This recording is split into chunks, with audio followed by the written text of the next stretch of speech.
और इस वक्त की अहम खबर आपको दे दें, कोरोना के ताल्लुक से है। कोरोना की नई किस्म के मजीद 5 मामले सामने आए हैं।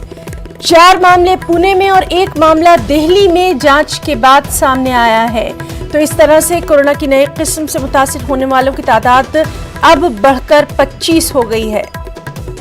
वजारत सेहत ने इसकी जानकारी दी है। तो बेहद अहम खबर, कोरोना की नई किस्म के मजीद 5 मामले सामने आ गए हैं।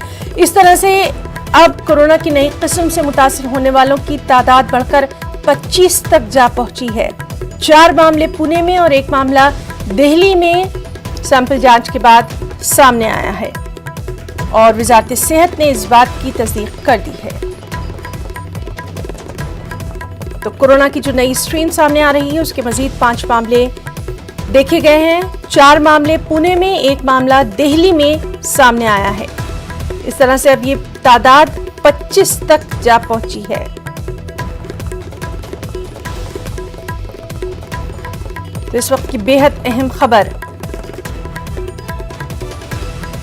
यूके में जिस तरह से लगातार कोरोना की नई स्ट्रेन सामने आई थी, उसके बाद हिंदुस्तान में भी इसको लेकर काफी चौकसी बरती जा रही है। वहां से लौट कर आने वाले तमाम लोगों की जांच की जा रही है और अब आज ये खबर कि 4 मजीद मामले सामने आए हैं। पुणे में 4, 1 मामला दिल्ली में जांच के बाद सामने आया है। इस तरह से 5 मामले हो गए हैं।